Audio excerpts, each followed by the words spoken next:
찬송가 251장 찬송하시겠습니다. 찬송가 251장입니다.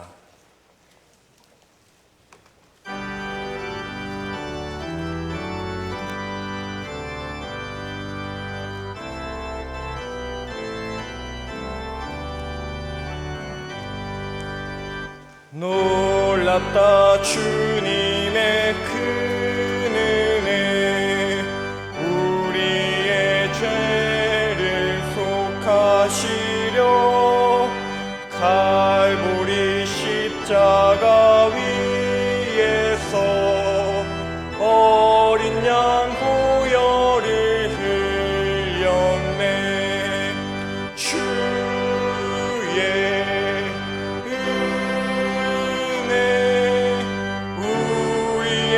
죄를 다 씻었네. 주의 은혜 우리의 죄를 다 씻었네. 죄악은 성난 파도같이 우리 영혼을 위협하나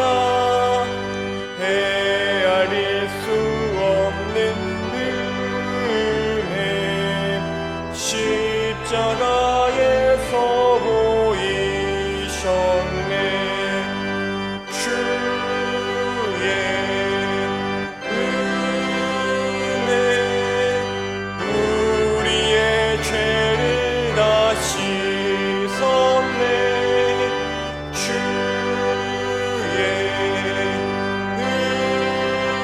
은혜 우리의 죄를 다 씻었네.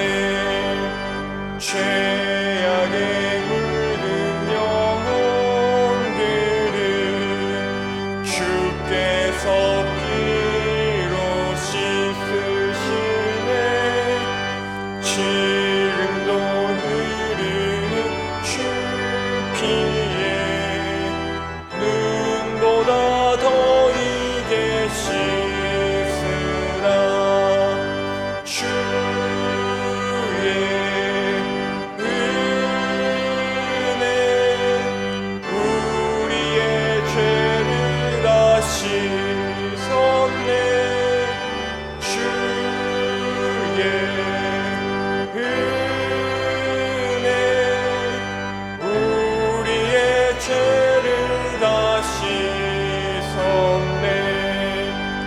피할 수 없는 그 은혜를 믿는 자에게 거저주네.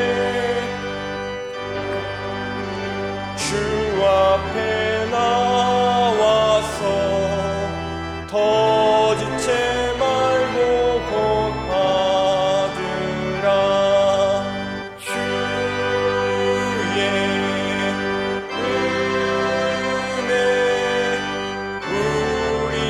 죄를 다 씻었네.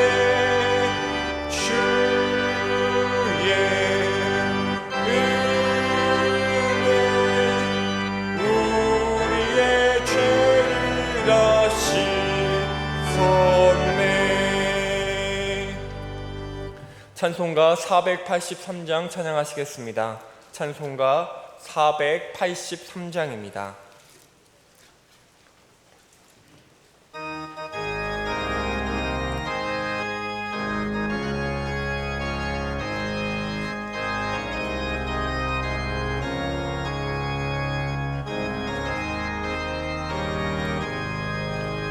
구름 같은 이 세상 모든 국의 영화 나는 품토와 같이 내어버리고서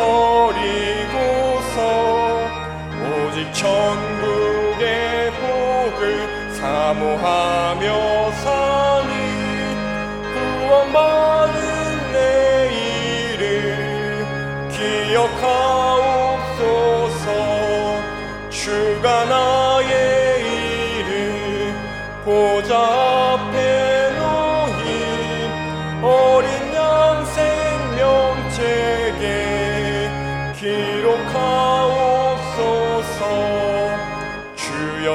보배 피로써 모든 죄 씻으사 나의 부정한 것을 씻어 밝히소서.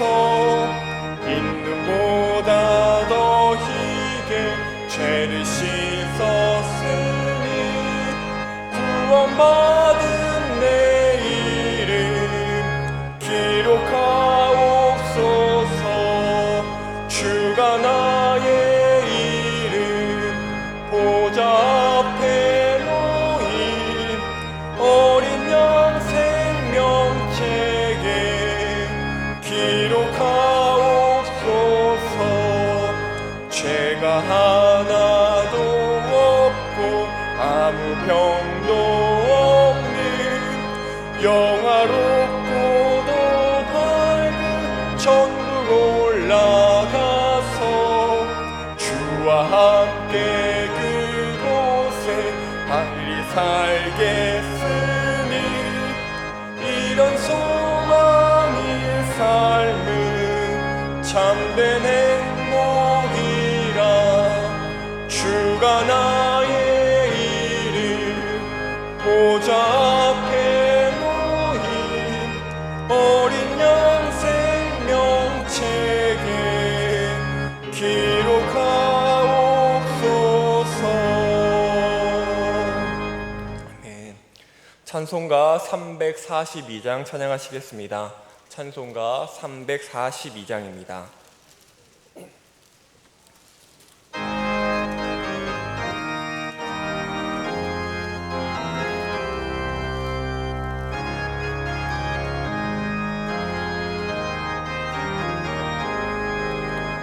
너 시험을 인해 죄 짓지 말고 너 용기를 다해 곧 물리치라.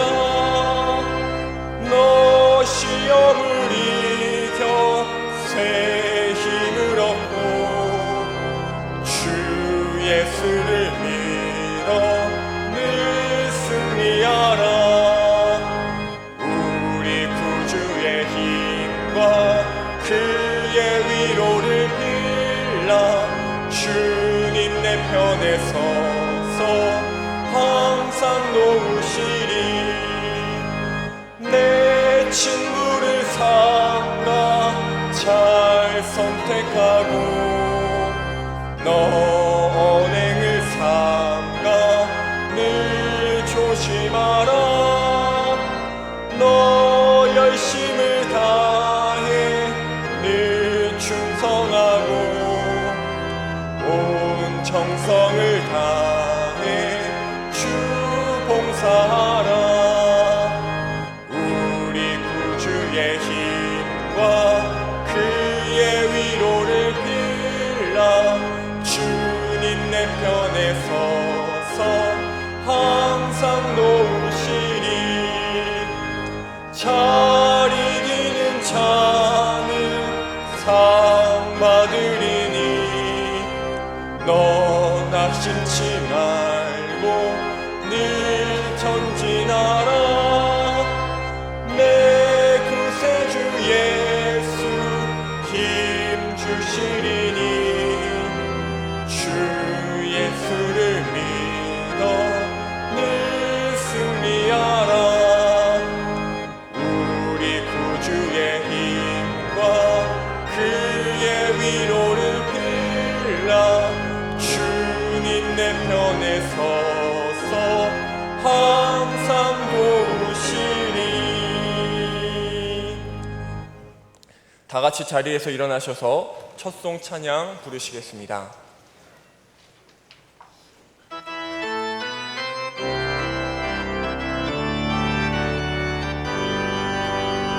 이곳에 오셔서 이곳에 앉으소서. 이곳에서 드리는 예배를 받으소서.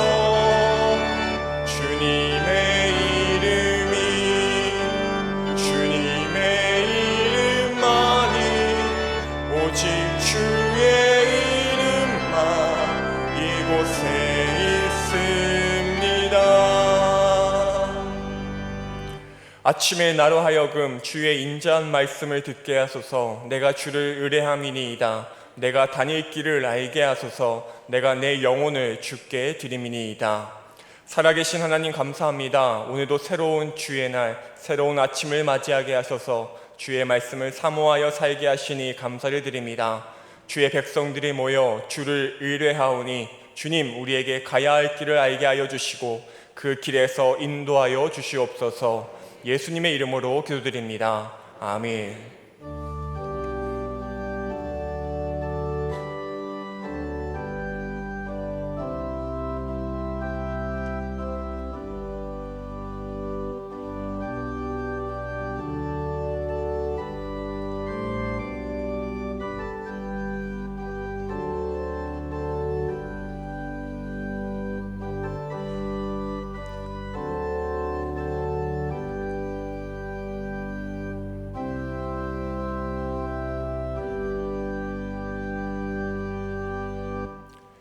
자리에 앉으셔서 찬송가 88장 찬송하시겠습니다.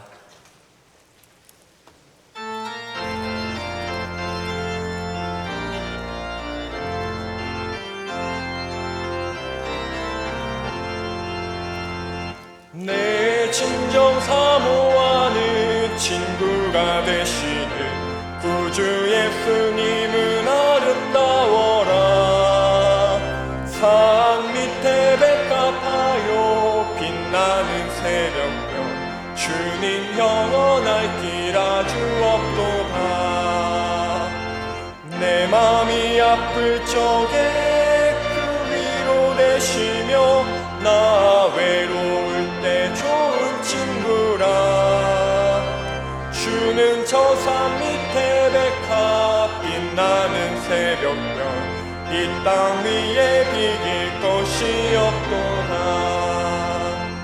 내 맘의 모든 염려 이 세상 고락도 주님 항상 같이 하여 주시고 시험을 당할 때에 악마의 계교를 즉시 물리치사 나를 지키네.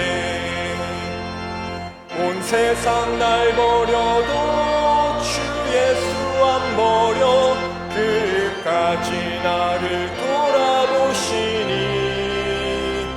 주는 저 산 밑에 백합 빛나는 새벽별 이 땅 위에 비길 것이 없도다. 내 맘을 다하여서 주님을 따르며 길이 길이 나를 사랑하리니. 물불이 두렵지 않고 창검도 겁없네. 주는 높은 산성 내 방패시라. 내 영혼 먹이시는 그 은혜 누리고 나 친히 주를 뵙기 원하네. 주는 저 산 밑에 백합 빛나는 새벽별 이 땅 위에 비길 것이 없도다.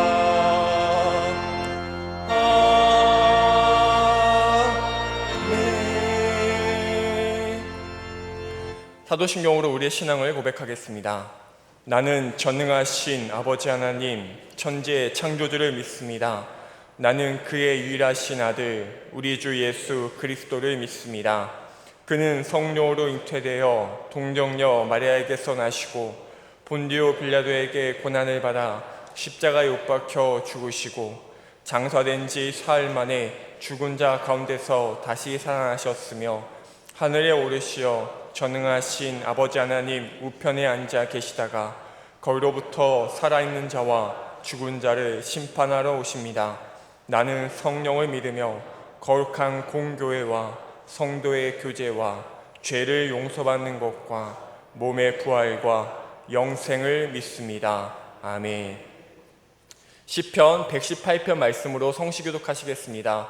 성시교독 후에 안창성 장로님께서 기도하시겠습니다. 여호와께 감사하라. 그는 선하시며 그의 인자하심이 영원함이로다.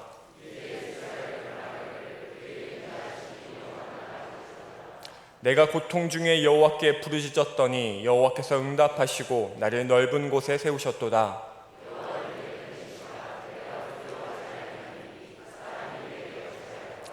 여호와께서 내 편이 되사 나를 돕는 자들 중에 계시니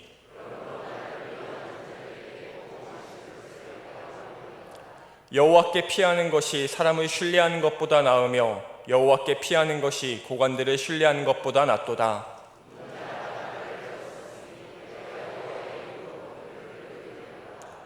여호와는 나의 능력과 찬송이시오 또 나의 구원이 되셨도다. 아멘.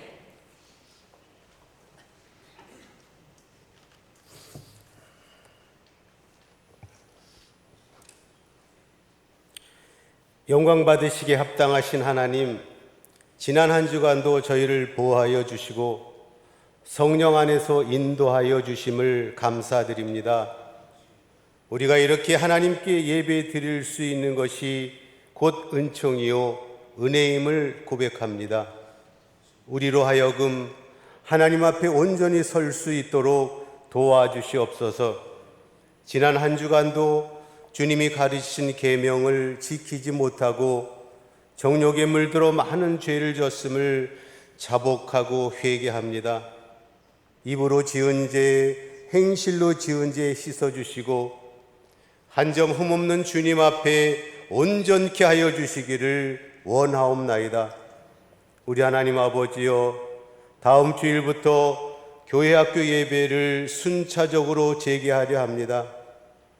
교회학교 각 부서마다 교역자와 선생님 한 뜻으로 잘 준비하고 최선을 다해 안전에 힘쓰면서 철저하게 예방하여 다음 세대 아이들을 향한 하나님의 마음을 함께 품는 우리 모두가 되기를 간절히 원합니다.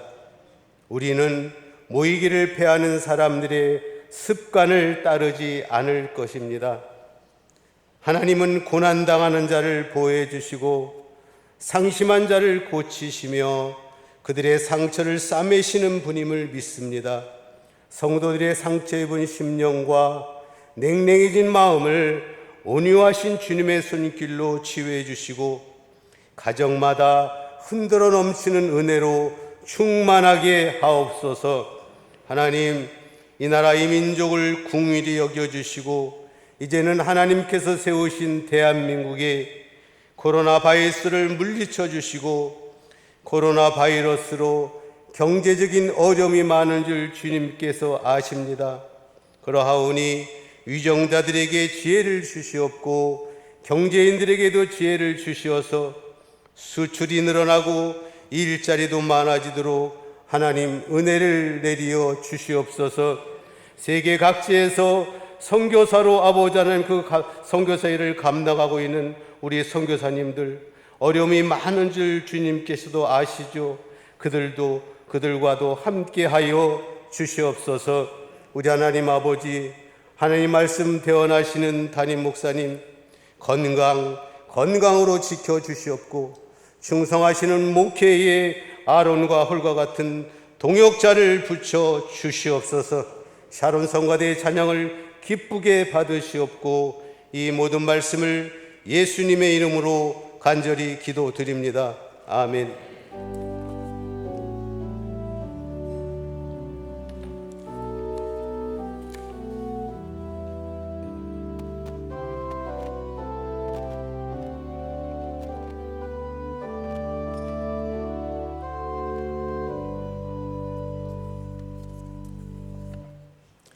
교회 소식을 알려드리겠습니다. 주보 7면을 참조하시길 바랍니다.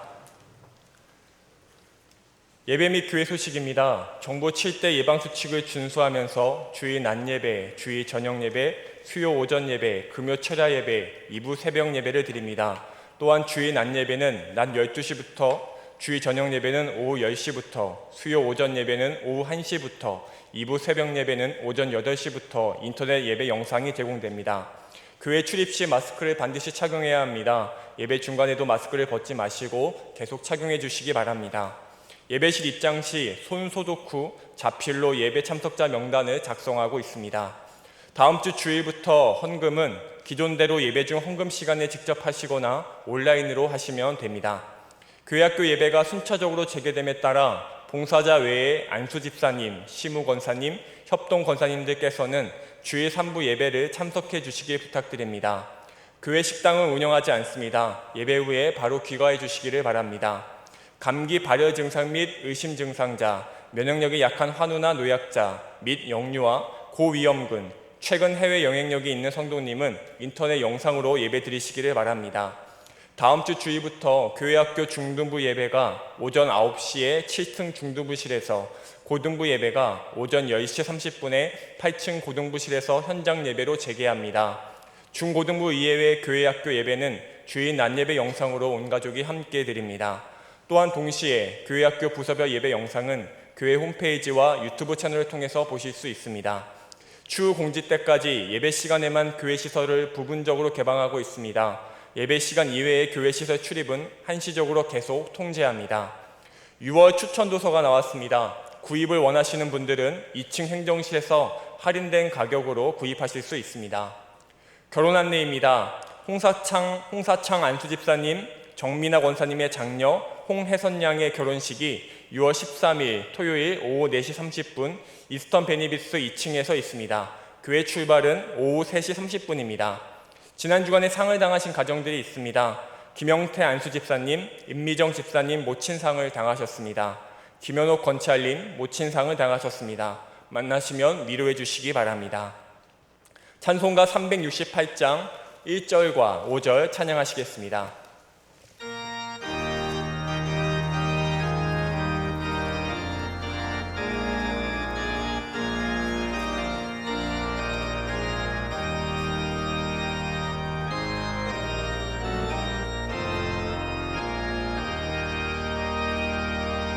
주 예수여 은혜를 내려주사 곧 충만케 하옵소서. 이주리고 목마른 나의 맘에 주 성령을 부으소서.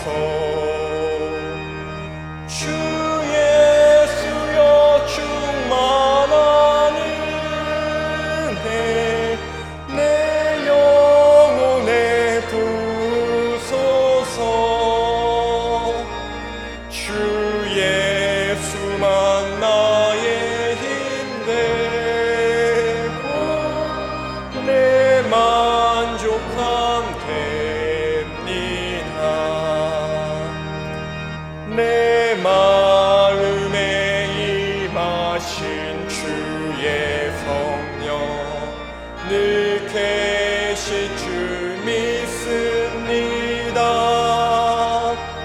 그 능사를 나에게 부어주사 주 섬기게 하옵소서.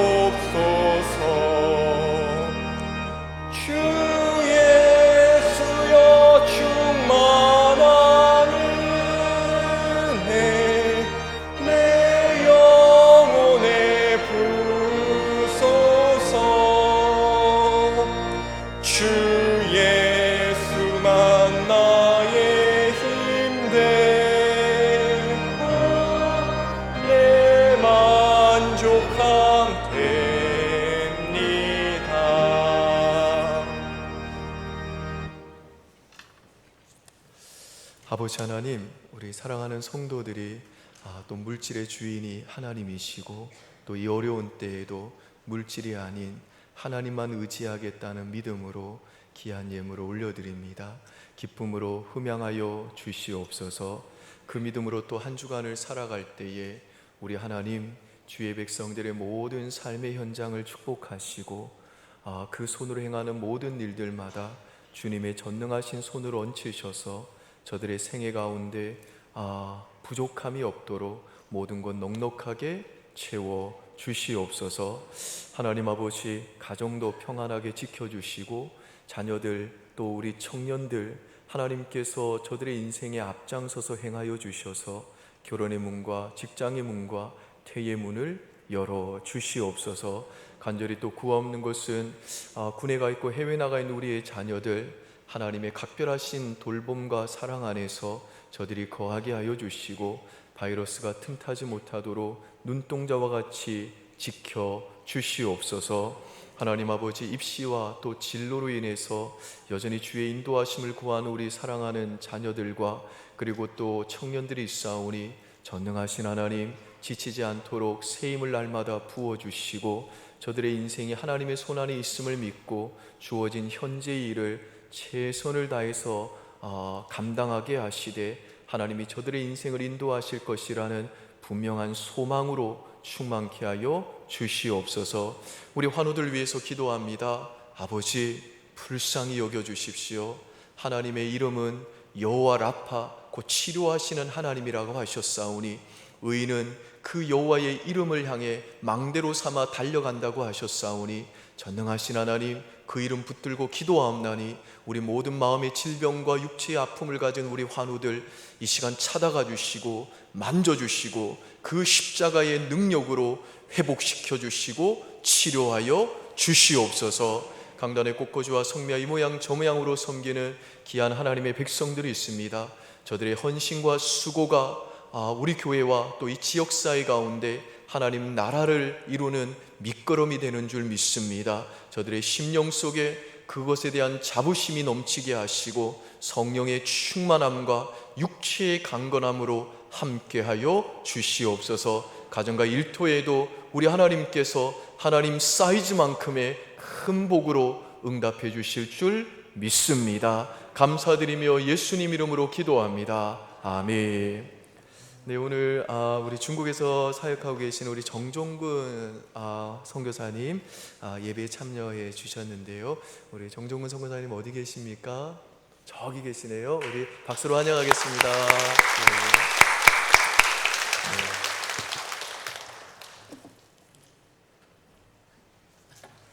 오늘 우리에게 주신 하나님의 말씀은 다니엘 1장 8절에서 16절 말씀입니다. 다니엘 1장 8절에서 16절 말씀, 구약성경 1231페이지입니다. 다니엘 1장 8절에서 16절 말씀을 제가 봉독해 드리겠습니다. 다니엘은 뜻을 정하여 왕의 음식과 그가 마시는 포도주로 자기를 더럽히지 아니하리라 하고 자기를 더럽히지 아니하도록 환관장에게 구하니 하나님이 다니엘로 하여금 환관장에게 은혜와 긍휼을 얻게 하신지라. 환관장이 다니엘에게 이르되 내가 내 주 왕을 두려워하노라. 그가 너희 먹을 것과 너희 마실 것을 지정하셨거늘 너희의 얼굴이 초췌하여 같은 또래의 소년들만 못한 것을 그가 보게 할 것이 무엇이냐. 그렇게 되면 너희 때문에 내 머리가 왕 앞에서 위태롭게 되리라 하니라. 환관장이 다니엘과 하나냐와 미사엘과 아사랴를 감독하게 한 자에게 다니엘이 말하되 청하오니 당신의 종들을 열흘 동안 시험하여 채식을 주어 먹게 하고 물을 주어 마시게 한 후에 당신 앞에서 우리의 얼굴과 왕의 음식을 먹는 소년들의 얼굴을 비교하여 보아서 당신이 보는 대로 종들에게 행하소서 하매 그가 그들의 말을 따라 열흘 동안 시험하더니 열흘 후에 그들의 얼굴이 더욱 아름답고 살이 더욱 윤택하여 왕의 음식을 먹는 다른 소년들보다 더 좋아 보인지라. 그리하여 감독하는 자가 그들에게 지정된 음식과 마실 포도주를 제하고 채식을 주니라. 아멘. 이 시간에는 새로운 성가대의 찬양이 있겠습니다.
아멘. 우리 함께 영광의 박수 올려드리겠습니다.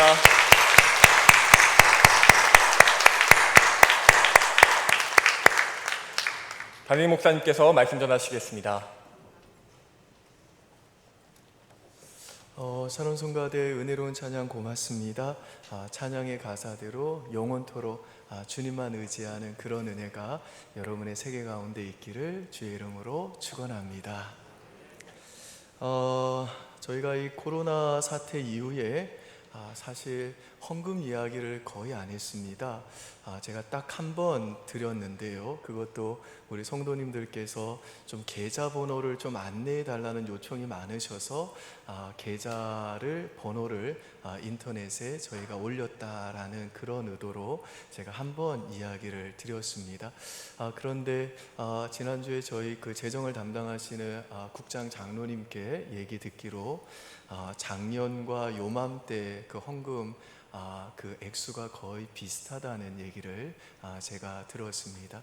제가 그 얘기 듣고 우리 성도님들께서 이 어려운 때에도 물질이 아닌 주님을 그 인생의 주인으로 삼고자 정말 몸부림을 치고 계시구나 라는 것이 느껴져서 참 마음이 짠하기도 하고, 물질이 아닌 주님을 그렇게 주인으로 삼고자 그렇게 살아가는 그 믿음이 참 귀하다라는 생각이 들었습니다. 또 뭐 코로나 이후에 저희가 이제 예배를 재개한 지 한 달 정도 돼 가는데, 우리 성도님들께서 참 불편하신 중에도 너무 이렇게 예방 수칙들을 잘 준수해 주면서 이 현장 예배를 그렇게 또 드려주셔서 그것도 너무 감사를 드립니다. 이제 날씨가 무더워짐에 따라서 아마 이 마스크를 끼고 예배 드리시는 것이 아마 더 좀 힘겨우신 분들이 계실 줄로 압니다. 그러나 지금은 저희가 긴장의 끈을 놓칠 수 없는 그런 때이기 때문에 더욱더 신중하고 조심해야 될 그런 상황인 것 같습니다. 그런 점에서 저는 여러분들이 지금까지 그리하셨던 것처럼 앞으로도 또 질서 있게 수칙을 잘 준수하면서 이 현장 예배를 드려주시고, 그러므로 우리가 이 어려운 때를 잘 슬기롭게 지혜롭게 함께 헤쳐나갈 수 있기를 주의 이름으로 축복합니다. 제가 최근에 고려대 윤성식 교수님의 강의를 들었는데요. 이분은 4차 산업혁명 강의로 유명하신 소위 말해 그 미래학자십니다.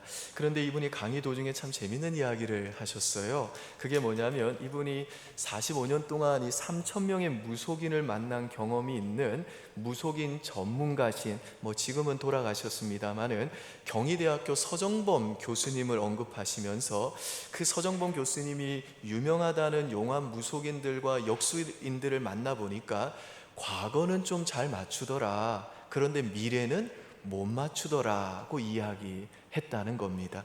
왜 그런가 하면, 과거 일은 이 상대방의 마음을 조금만 읽을 수 있는 능력이 있으면 끄집어낼 수 있지만, 이 수많은 요인들에 의해 결정되는 이 미래 일은 아무리 용한 무속인이라도 알아맞추지를 못한다는 겁니다. 그러면서 이 미래학자이신 윤성식 교수님이, 그러면 무속인이 아니라 미래학자들이 미래를 예측하는 건 얼마나 맞는지를 학문적으로 조사를 했다는 겁니다. 그랬더니 이 뜻밖에도 미래학자들의 예측도 너무 안 맞더라는 겁니다. 그래서 이 미래학자들은 역술인과 다를 바 없다. 역술인은 포춘 텔러, 행운을 말해주는 사람인데, 미래학자는 포춘 셀러, 행운을 파는 사람이다 라는 비꼬는 표현이 나올 정도로 이 미래학자들도 미래를 잘 예측하지 못하더라는 겁니다.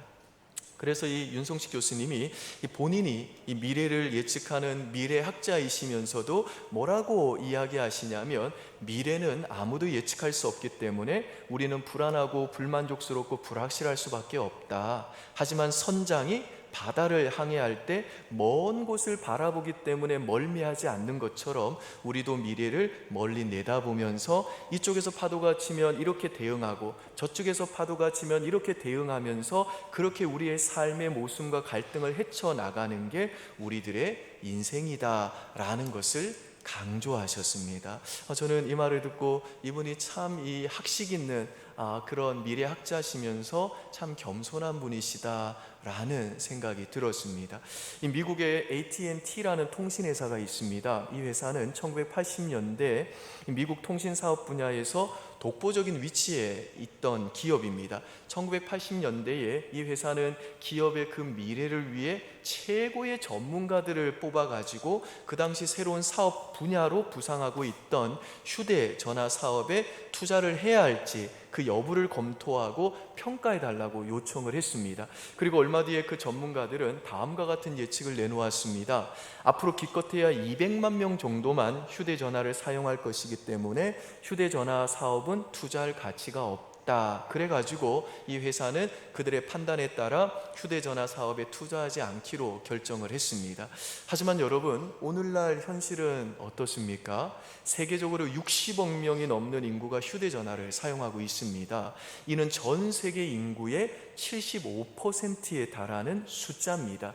그래서 지금 이 시대의 사람들을 가리켜 뭐라고 말하냐면 스마트폰을 자신의 뇌와 자신의 손처럼 자신의 신체의 일부처럼 사용하는 신인류다라는 의미로 포노 사피언스라고 부르잖아요. 그러니까 최고의 두뇌 집단이라 불리던 사람들의 예측은 빗나갔고 미래를 내다보지 못한 채 그들의 판단만을 신뢰한 기업은 통신 사업의 주도권을 빼앗기고 만 겁니다. 여러분, 우리는 이런 예들을 통해서 우리들이 각 분야의 전문가들이나 석학들의 지혜를 정말 귀하게 여기고 그들의 말에 귀를 기울이고 그들에게 배울 필요는 있지만 제 아무리 똑똑하다고 한들 인간의 예측과 판단에는 한계와 불완전함이 언제나 있다는 사실을 배우게 됩니다. 그러니까 사람의 평가와 예측은 참고의 대상이지 절대적 신뢰의 대상은 아니라는 것입니다. 그래서 우리들은 공신력은 있지만 여전히 한계와 불완전함과 이 연약함을 가진 그 석학들이나 전문가들이 아니라 미래를 완벽하게 아시고 완전한 지혜와 전능하신 능력으로 미래를 자신의 뜻대로 이끌어 가시는 이 역사의 주인이신 하나님께서 이 포스트 코로나라는 이 불확실성과 확률이 지배하는 이 시대 속에서 살고 있는 저와 여러분에게 주시는 메시지를 들어야 되는데, 이 다니엘서를 통해 하나님이 우리에게 주시는 메시지는 뭐냐면 다니엘과 새 친구들처럼 뜻을 정한 인생이 되라는 겁니다. 그러니까 불확실성과 확률이 지배하고 우리들의 인생에서 그 미래를 예측하면서도 정작 그 미래의 주인 되시는 하나님을 지워버리려고 끊임없이 우리들을 유혹하고 세뇌시키는 이 바벨론 같은 세상 속에서 이 성취와 성공을 위해 신앙을 버리고 또 세상과 타협하지 말고, 그리고 미래를 예측하는 나의 똑똑한 머리와 지혜를 의지하지 말고 마치 사막을 횡단하는 그 불확실함 속에서도 그 사망의 유일한 길이 되시고 참된 의미와 진정한 가치가 되시는 하나님과 그분의 말씀을 이럴 때일수록 표준으로 삼고 살겠다라고 마음으로부터 결단하라는 겁니다.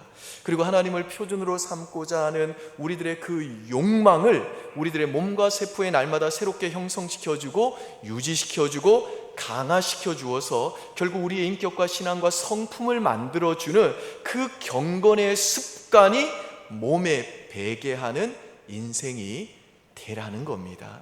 그러면 어떻게 되느냐 하면 하나님께서 그렇게 뜻을 정하고 그 길을 걸어가는 자들만이 볼 수 있는 하나님의 그 함께 하심의 그 놀라운 신비와 승리를 반드시 보여주신다는 겁니다.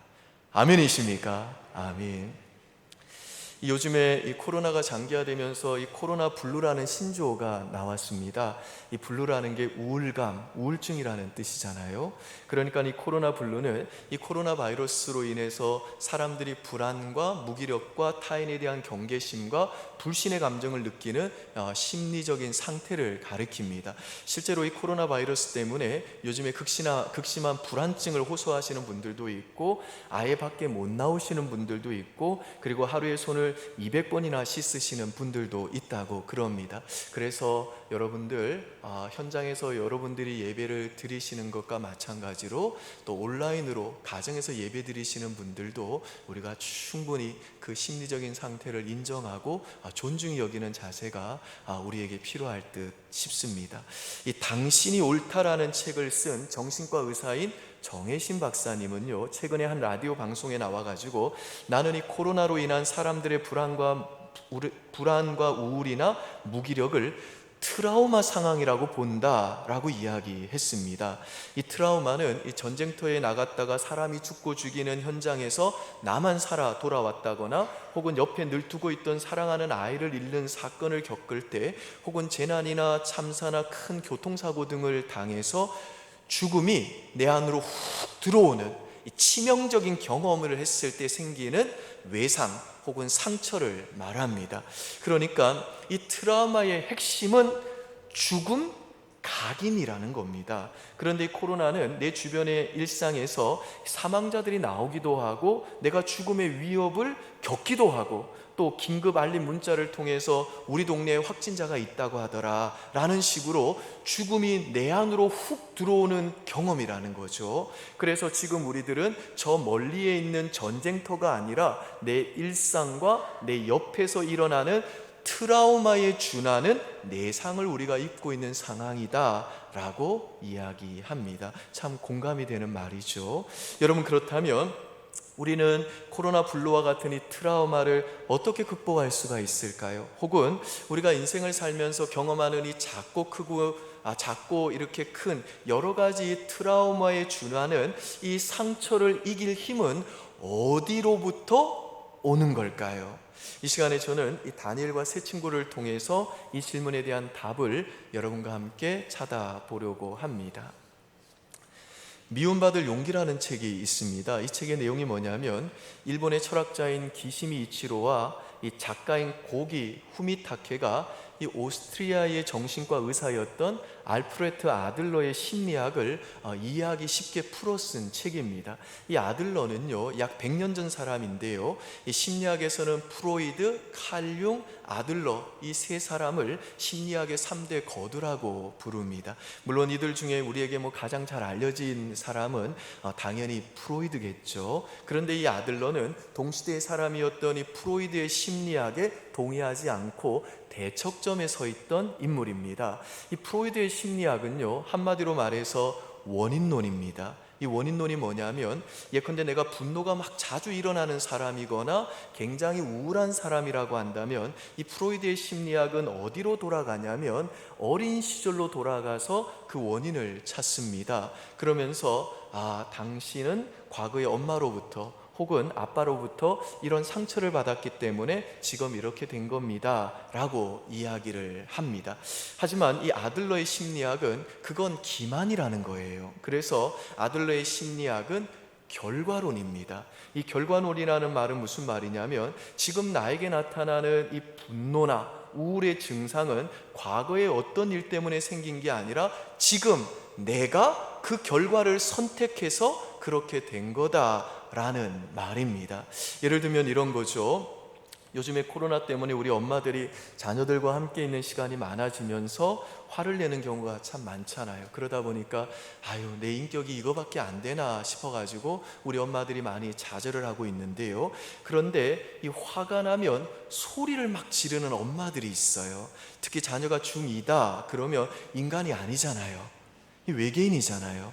그러니까 엄마가 화가 나서 막 큰 소리를 지르게 된다는 거죠. 그러면 엄마, 왜 나한테 큰 소리야? 나 사춘기인 거 몰라? 하고 아이가 대들면 엄마는 네가 나를 화나게 했잖아. 너 나 갱년기인 거 몰라? 하면서 더 큰 소리를 지르죠.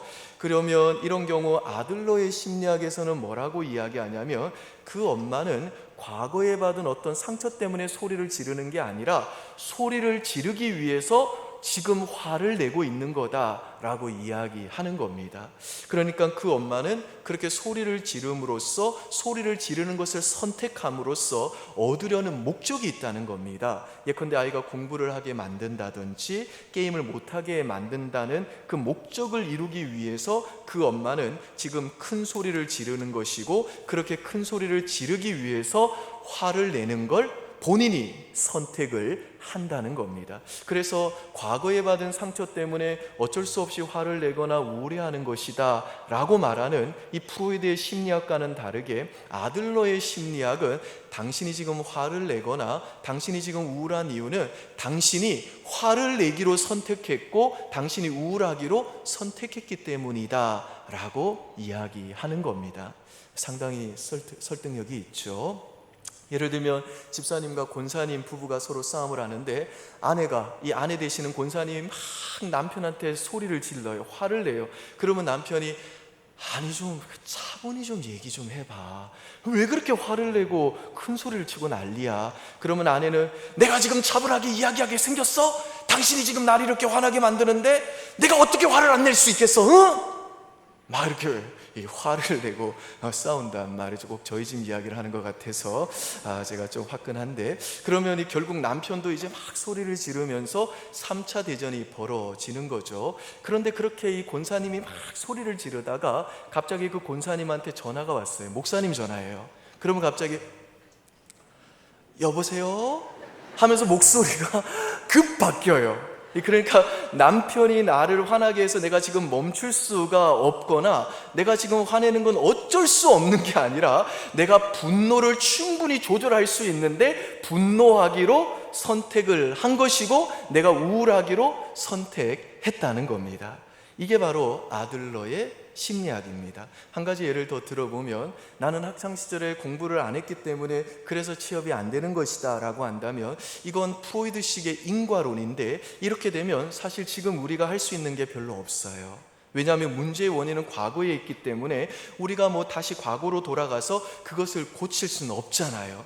그런데 이 경우에 아들러식의 결과론은 뭐냐면 네가 지금 취업이 안 되는 거는 지금의 문제이지 과거의 원인에 기인한 게 아니다. 그러니까 과거의 특정 사건에 매여가지고 현재의 그 자신의 복잡한 문제를 합리화하거나 변명하려고 하지 말고 또 낙심하거나 우울해하지 말고 지금 현실에 충실해라. 그리고 지금 현재를 춤추면서 즐겁게 살아라 고 이야기하는 겁니다. 이런 점에서 저는 이 아들러의 심리학이 오늘날의 이 현대인들에게 큰 위로와 용기를 주고 동시에 지금 현재의 삶을 충실하고 책임감 있게 살게 만드는 굉장히 유익한 책이다라는 생각이 듭니다. 실제로 이 책은요, 그런 유익함 때문에 약 51주 동안이나 바로 그 전에 아프니까 청춘이다라는 책이 31주 동안 베스트 장기 1등을 차지했는데 이 책은 51주 동안이나 최장기 베스트셀러 1위를 차지했고 무려 140만 명의 독자들이 읽었을 정도로 큰 사랑을 받았습니다. 그런데 이 책에서 제가 한 가지 아쉬운 점이 있는데 그게 뭐냐면 이 아들러의 심리학은요, 지금 내 삶을 힘들게 만드는 트라우마 같은 것은 존재하지 않는다라는 식으로 말한다는 겁니다. 하지만 여러분, 우리들이 살다 보면요, 이 정혜신 박사님이 이야기한 대로 죽음이 내 안에 쑥 들어오는, 그래서 내 안에 죽음이 각인되는 사건인 트라우마와 같은 사건을 경험할 때가 있습니다. 그리고 이 트라우마로 인한 상처와 아픔은 내가 선택하고 조절하고 결정할 수 없게 만들 정도로 굉장히 강력하고 파괴적인 힘을 가지고 있습니다. 예를 들면 정말 우락부락한 근육질의 남자와 아주 야윈 몸을 가진 병약한 사람이 있습니다. 근데 이 남자 둘이 총을 맞았다고 생각해 보세요. 그러면 이 근육질의 남자는 총 맞으면 안 아플까요? 아닙니다. 병약한 자나 근육질의 건강한 자나 총 맞으면 똑같이 아픈 겁니다. 그리고 그 아픔은 내 개인적인 선택이나 결정과는 상관없이 아픈 겁니다. 그러니까 제가 이미 말씀드린 대로 이 트라우마라는 것은요, 삼풍백화점 붕괴 사고나 세월호 참사나 광주 민주화 항쟁을 겪었다든지 전쟁에 참여했다든지 고문을 당했다든지 혹은 교통사고나 학대나 사랑하는 이와의 사별이나 성폭행을 당했다든지 하는 그런 일을 당한 이후에 발생하는 상처인데, 이 상처는 의지가 아주 강한 사람이라도, 아무리 몸이 건강한 사람이라도 쉽게 잊어버리거나 극복되는 상처가 아니라 심지어 신앙인이라 할지라도 평생 동안 그 상처를 가지고 살면서 그것을 견뎌야만 하는 상처인 겁니다. 잘 아시는 대로 우리나라 자살률이 OECD 국가 중에 1위입니다. 그런데 여러분, 광주 민주화 항쟁의 피해자들의 자살률은 얼마인 줄 아시나요? OECD 국가 중에서 제일 높은 우리나라 자살률의 몇 배나 될까요? 5배도 아니고 50배도 아니고 500배입니다. 500배. 트라우마가 그렇게 무서운 겁니다. 그러니까 이런 트라우마를 가진 분들은 삶의 기반 자체가 완전히 무너지고 완전히 깨어져 버렸기 때문에 정상적인 삶의 어려울 뿐만 아니라 사실은 죽지 않고 살아있는 것 자체가 기적인 겁니다. 그런데 놀라운 사실은 뭐냐면 우리 주변에는 이런 트라우마를 극복한 사람들이 있다라는 겁니다.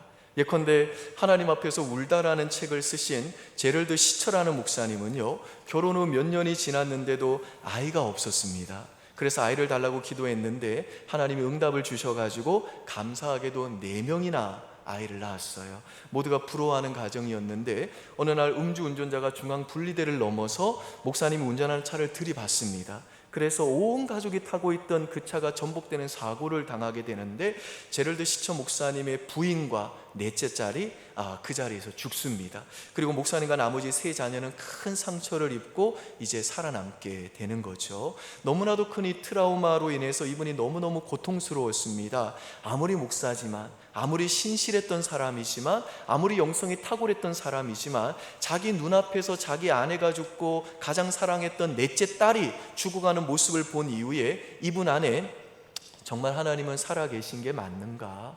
하나님은 혹시 잔인한 분은 아닌가?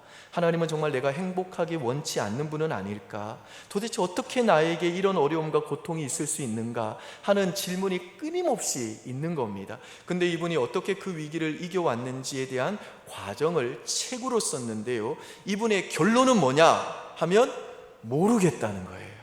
도대체 왜 내 아내가 죽어야 했고 넷째 딸이 죽어야 했는지 모르겠다는 겁니다. 하나님의 뜻을 알려고 아무리 기도해도 모르겠다는 거예요. 그런데 이분이 그런 의문과 고통 중에서도 살림살이를 다 해야만 했습니다. 3자녀들을 유치원 보내야 했고 학교 보내야 했고 또 먹고 살아야 되니까 일도 해야 됐고, 그렇게 너무 힘든 삶을 살아가면서도 하나님 앞에 끊임없이 묻고 물었는데 그가 다다랐던 결론이 뭐냐? 이겁니다.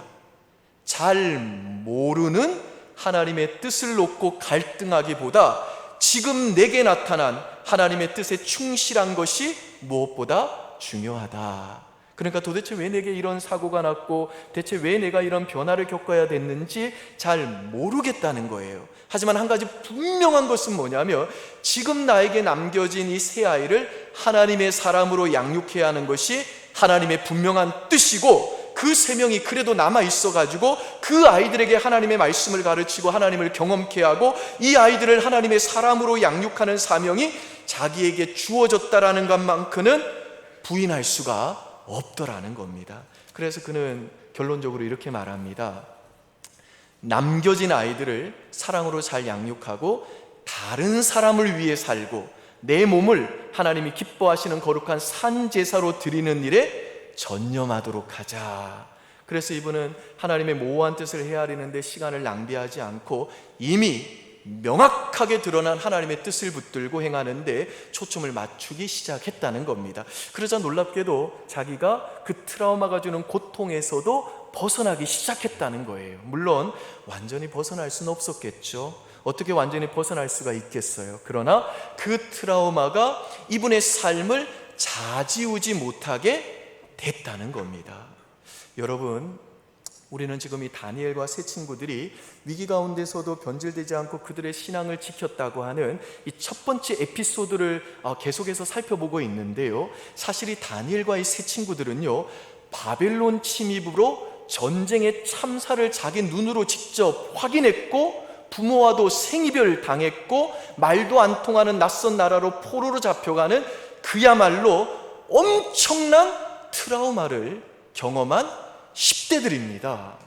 게다가 성경이 명시적으로 말하지 않기 때문에 절대적인 것은 아닙니다만은 대부분의 성경학자들은 다니엘과 이 세 친구들은 넷이었을 가능성이 많다. 그래서 아마도 그들은 거세당했을 것이다 라고 추측을 합니다. 그래서 성경에는 다니엘의 그 결혼이나 가족에 대한 이야기가 나오지 않는 거다, 그렇게 이야기를 합니다. 그러니까 만일에 이 학자들의 추측이 맞다면 다니엘과 세 친구들은요, 한참 예민한 그 사춘기 시절에 그 전쟁의 참사를 경험했을 뿐만 아니라 자신의 의지나 그 선택과는 전혀 상관없이 부모와도 강제로 이별을 당해가지고 물도 낯설고 말도 안 통하는 그 타국으로 짐승처럼 끌려와서 거세까지 당하는, 그야말로 죽음이 훅 들어오는, 그래서 그들의 심령 속에 죽음이 각인이 되는 어마어마한 트라우마를 경험한 겁니다. 그런데 놀랍게도 본문이 소개하는 대로 이들은 그런 엄청난 트라우마를 겪었음에도 불구하고 이해할 수 없는 그 하나님의 모호한 뜻을 헤아리는데 시간을 낭비하지 않고 도리어 이미 명확하게 드러난 하나님의 뜻인 너는 나 외에 다른 신 섬기지 마라, 너는 우상 섬기지 마라 라는 그 하나님 말씀을 붙들면서 나는 이 바벨론 제국에서도 오직 나의 왕이신 하나님만 사랑하고 하나님만 섬기겠다라고 뜻을 정했고, 3년간의 그 교육 과정 동안 그들에게 주어진 그 하루하루의 일상의 일들을 바벨론 왕과 신하들도 칭찬하고 인정할 만큼 최선을 다해 성실하게 감당해 내었다라는 겁니다. 여러분, 대체 이제 겨우 중3 혹은 고1이나 2학년밖에 안 된 이 10대의 청소년들이 이 어마어마한 엄청난 트라우마를 극복할 수 있었던 힘은 도대체 어디에서 오는 걸까요? 대체 이들은 어떻게 그 상처를 견딜 수 있는 힘을 갖게 된 것일까요? 저는 이 질문에 대해서 두 가지로 답할 수 있다고 생각되는데요, 오늘은 한 가지만 짧게 말씀드리고 다음 주에 나머지 하나를 자세히 다루도록 하겠습니다. 첫째로, 이 다니엘과 세 친구들이 트라우마를 극복할 수 있었던 이유는 그들은 그들의 트라우마를 하나님의 관점에서 새롭게 해석했기 때문에 그렇습니다. 그러니까 제가 이전에도 여러분에게 말씀드린 대로 이 다니엘과 세 친구들은요, 현실을 받아들였어요. 아, 우리가 지금 바벨론의 포로로 잡혀가고 있구나, 이게 우리의 현실이구나. 하지만 우리는 하나님께서 너는 나의 가장 사랑하는 나의 가장 소중한 보배이고 너는 내가 가장 기뻐하는 나의 가장 존귀한 보물이다 라고 말씀해 주신 하나님의 언약 백성이다. 그리고 우리들이 믿는 하나님은 비록 자기 백성에게 못남과 실패와 약함과 제약과 배반이 있다 할지라도 결단코 자기 백성을 버리지 않으시고 끝까지 책임지시고 돌보아 주시고 그 언약의 약속을 반드시 지키시는 신실하신 하나님이시다. 그러므로 우리 믿음의 조상이었던 요셉처럼 우리들이 지금 바벨론으로 포로로 잡혀가는 이 일에도 하나님의 선하신 뜻이 있을 것이다.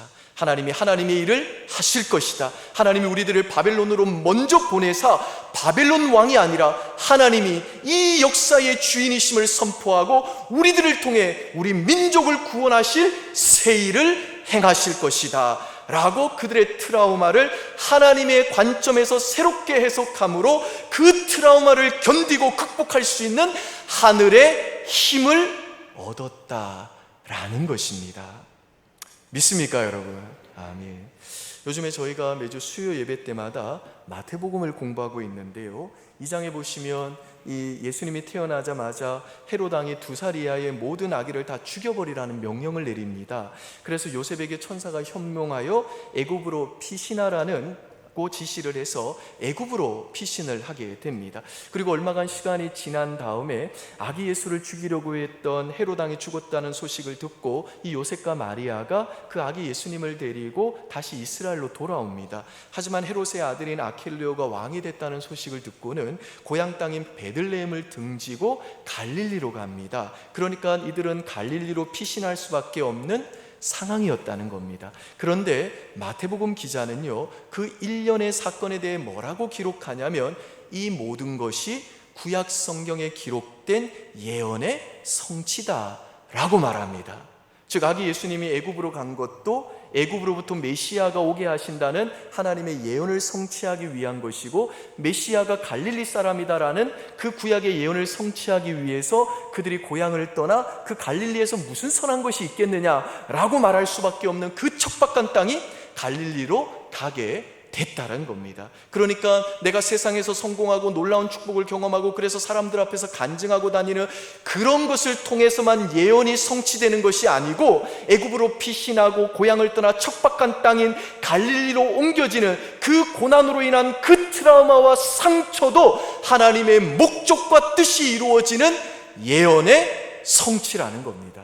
그래서 여러분, 성경이 말하는 믿음이란 뭐냐면, 내가 애굽으로 피신하고 내가 고향으로 돌아가지 못하고 갈릴리라는 그 척박한 땅에 가는 것 자체가 예언의 성취였다는 것을 알면서 살아가는 삶, 이게 바로 진정한 믿음인 겁니다. 내가 사막 한가운데서 걸어가는 것 같은 그런 처지에 있을 때에도 그것이 예언의 성취요, 하나님의 뜻의 성취라는 것을 온 마음으로 받아들이는 것이 진정한 믿음이라는 겁니다. 그리고 그 믿음으로 나의 트라우마를 하나님의 관점으로 새롭게 해석해내는 게 바로 그 트라우마를 극복하고 하나님의 모호한 뜻을 헤아리는 데 시간을 낭비하지 않고 이미 명확하게 드러난 그 하나님의 뜻을 붙들고 지금 나에게 주어진 일을 최선을 다해서 성실하게 감당하고 지금 현재를, 오늘을 춤추며 살게 만드는 힘이 된다는 것입니다. 여러분, 사실 제가 이 다니엘서를 강의하면서 우리의 인생을 내 인생과 역사의 주인이신 하나님의 관점에서 해석해야 된다는 이 말씀을 의도적으로 여러 차례 반복해서 지금 여러분들에게 강조하고 있습니다. 그래서 여러분 중에는 아마도, 아니 목사님은 대체 똑같은 말씀 또 하시네, 내가 다 아는 건데, 너무 상투적이고 뻔한 말인데 목사님은 저거밖에 할 말이 없나 라고 생각하시는 분들이 딱 3분 계시는 것 같아요. 그런데 여러분, 이 다윗이 갑옷도 안 입고 보잘것없는 막대기와 그 물맷돌 몇 개 들고 골리앗 앞에 섰을 때 골리앗이 그 모습을 보고 뭐라고 이야기하냐면, 네가 나를 개로 여기고 막대기 갖고 나왔느냐? 라고 조롱을 합니다. 그러자 다윗이 뭐라고 이야기하는가 하면, 너는 칼과 단창과 창으로 내게 나오거니와 나는 네가 모욕하는 만군의 여호와 이름, 곧 네가 모욕하는 이스라엘 군대의 하나님의 이름으로 내게 나아가노라.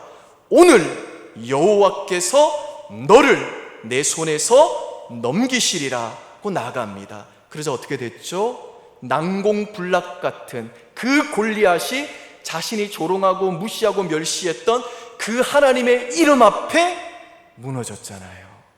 여러분, 마찬가지로 내가 겪고 있는 그 크고 작은 인생의 트라우마에도 내가 다 헤아릴 수 없는 하나님의 뜻과 목적이 있다는 것을 믿는 이 하나님의 이름, 하나님에 대한 이 믿음은 때로는 너무너무 상투적이고 평범해 보이고 늘 교회에서 듣던 뻔한 말이고 비현실적으로 느껴지고 심지어 무기력하고 무능하게 보이는 막대기처럼 보일 수 있습니다. 하지만 여러분, 이 믿음이 바로 내 힘과 능력으로는 도저히 극복할 수 없고, 또 세상의 그 어떤 칼과 단창으로도 이길 수 없고, 내 힘으로는 도저히 극복할 수 없는 골리앗과 같은 그 거대한 트라우마도 견뎌내게 하고 무너뜨릴 수 있는 전능한 하나님의 능력이 우리 안에 들어오게 하는 통로가 된다는 이 사실, 여러분들 꼭 믿을 수 있기를 주의 이름으로 축원드립니다.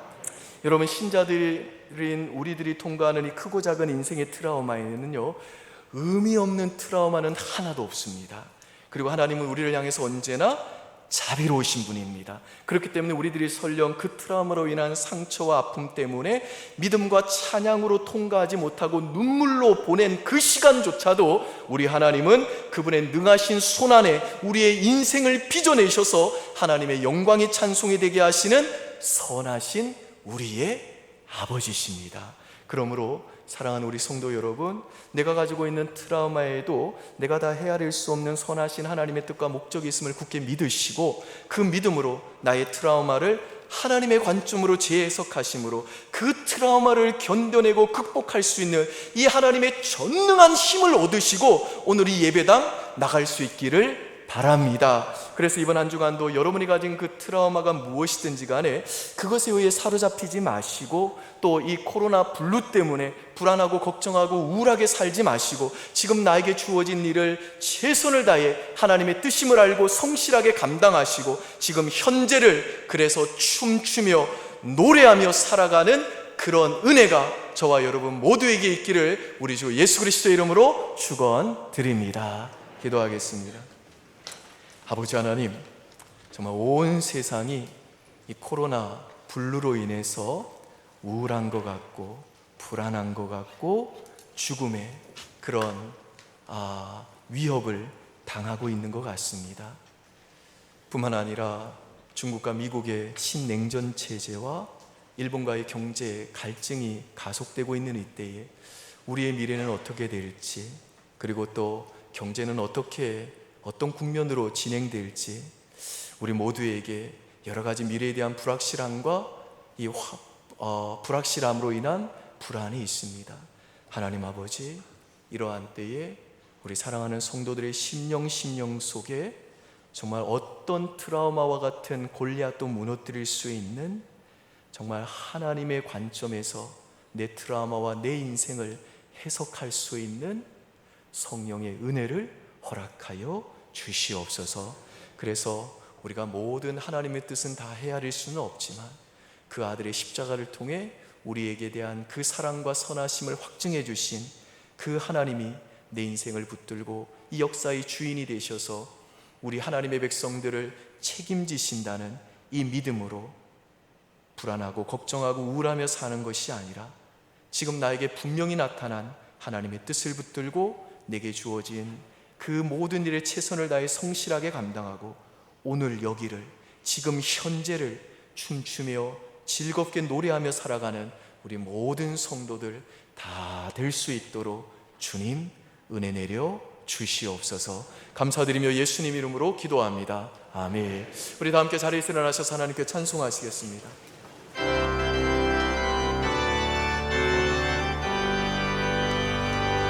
주의 영광 이곳에 가득해 우린 선의 주님과 함께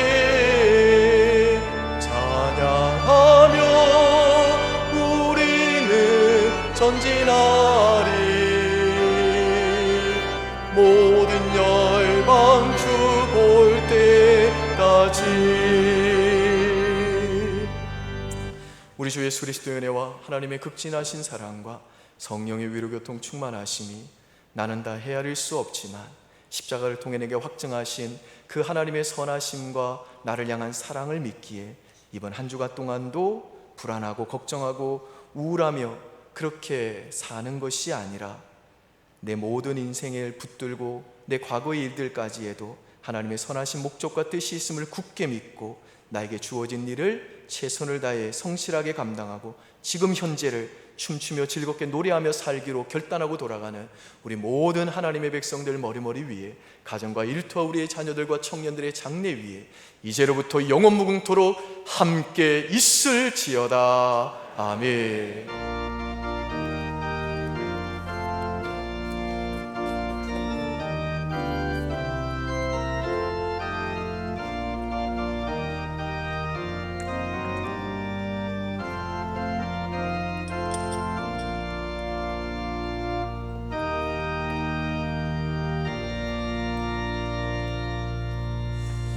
하나님께서 우리 예배를 받으셨습니다. 박수로 영광 올려드리겠습니다. 예배를 위해서 이곳저곳에서 수고하신 분들 참 많습니다. 박수로 격려하겠습니다. 고맙습니다. 네, 우리 성도님들 이번 한 주간도 강건하시고 평안하시기 빕니다. 예배 마쳤습니다. 평안히 돌아가십시오. 고맙습니다.